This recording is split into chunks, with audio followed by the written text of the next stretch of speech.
my channel. So this video is going to be all about our recent trip to Paris.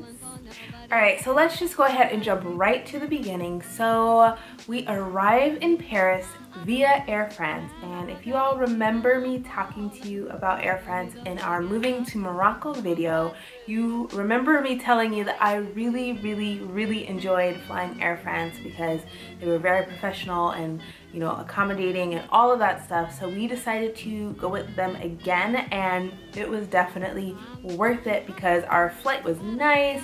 It was, you know, as quick as it could be for the most part. They were on time, professional again, and we got food, which is another plus. So we arrive in Paris on time, and we arrive at the Charles de Gaulle airport. And if you've ever been to Charles de Gaulle, you know that airport is absolutely huge, but it was so cool because it just felt like we made it. And this time we didn't have to fly to Paris and then fly back out. We actually got to stay, so that was so cool.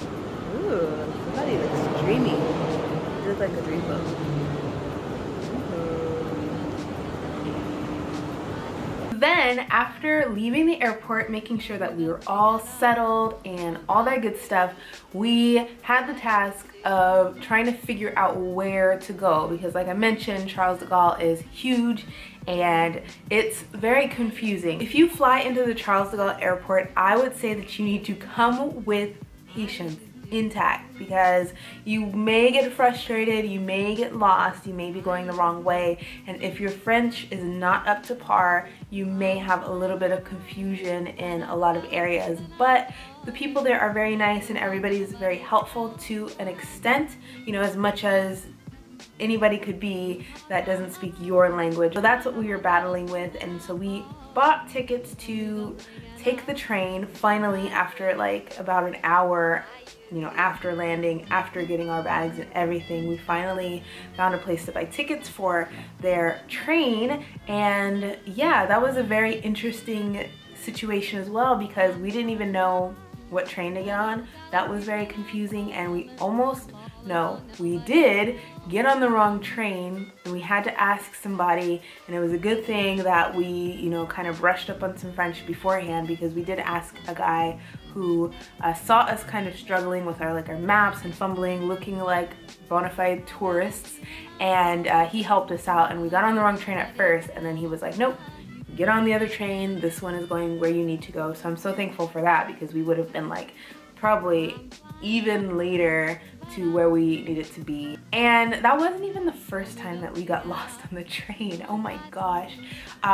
Transferring trains, so from the airport to our first transfer stop, that was a hassle as well, because the trains also look a little different, and we were just so confused, so tired. It was like 8 or 9 at night or something like that, so we were just done for. And yeah, that was very interesting, and long story short, we made it. So the trains are underground, kind of like subways here in the States. So as we got off the train and, you know, did our thing, we had to go up to ground level to, you know, see the outside and everything. And so not only was the area where the train station and train stuff was, you know, a little overwhelming, once we popped up to ground level, that was overwhelming too, because the stop that we were at, La Défense, was very commercialized, and like we haven't really seen a lot of commercialization in a while, because where we are in Morocco, we're not necessarily near like the hustle and bustle of a bunch of lights and commercialization. So we got out of the subway, and that was a lot to take in because there were so many lights, and there were like 2 malls nearby and Christmas stuff everywhere.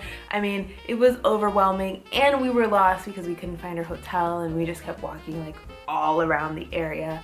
Keep getting lost, and I don't know. I think that, yeah, we keep going in the wrong area and to other areas where there are trains, and I think we finally made it outside, but we're having a hard time finding out where we are because nothing is visible.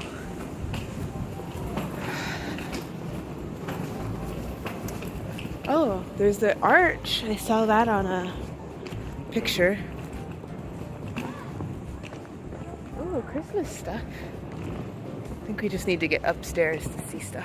The hot mess, and it was dark, so we just felt out of our element. But I'm so glad that we were there together to do this because it made it so much more fun. So we finally end night number 1, which was Saturday, and Sunday. We are now at Sunday.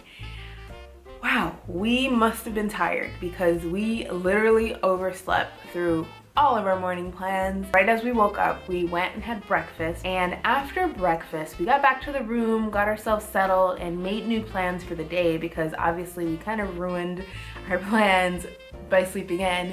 And so we ended up actually meeting with a friend. So one really cool thing about where our hotel was located in the La Défense area is that there was a Christmas market right outside of the door to the hotel.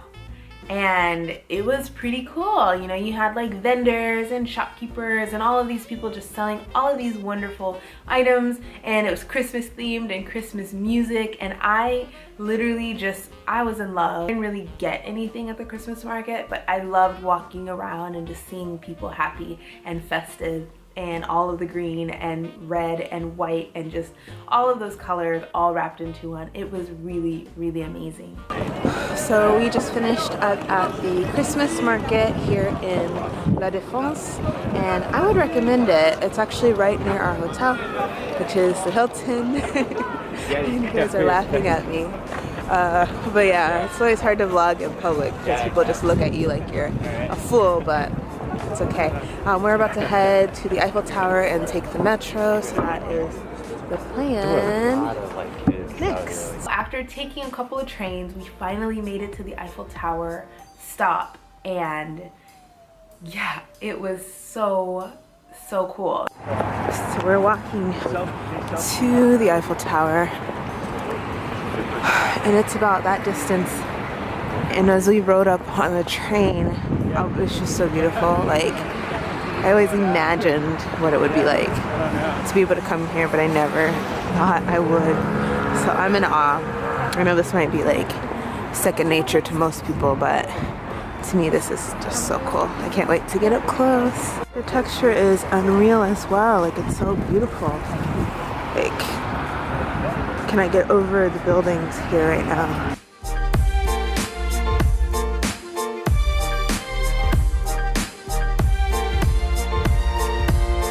Oh my gosh, look at it from here. Oh my god.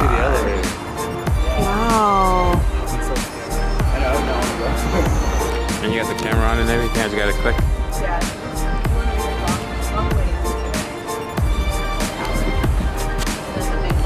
So we made it to the Eiffel Tower. You can see it in the background. Like, this is nuts.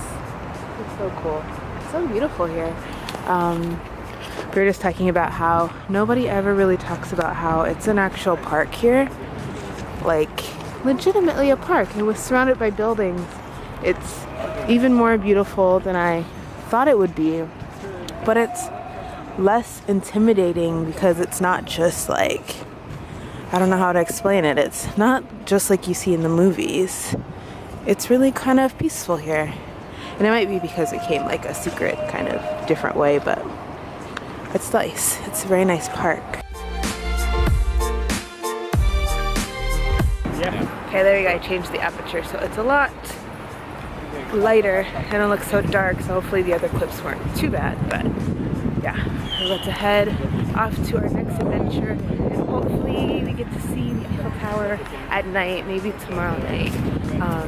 It should be really, really, really fun. So yeah, I'm excited.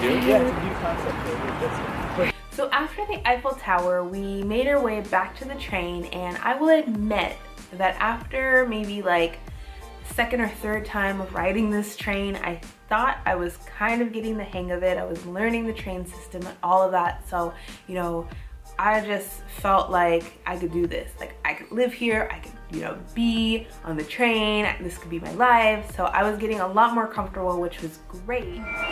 So we've been taking the train everywhere. So he's buying his train ticket here.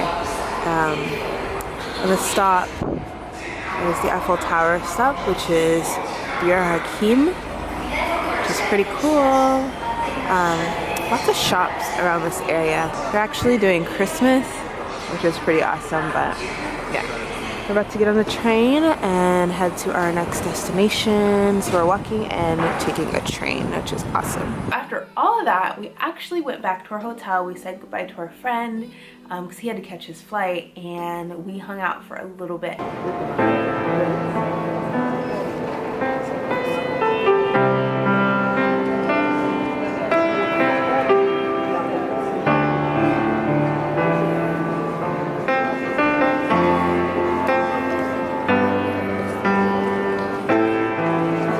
Sunday night, we went to Chipotle and I got my regular, which is the burrito bowl with a side of chips and guac, and I think he got the same thing, but nevertheless, like, one of the highlights. Bon appetit, baby. It's not very American. Yes. If you've ever lived overseas, or if you're living overseas now and you're, I guess, considered an expat, you will probably agree with me. You know, once you see even those tiny snippets of home, you feel like you have to take a hold of those before you don't see them for a really long time. And that's what Chipotle felt like for us.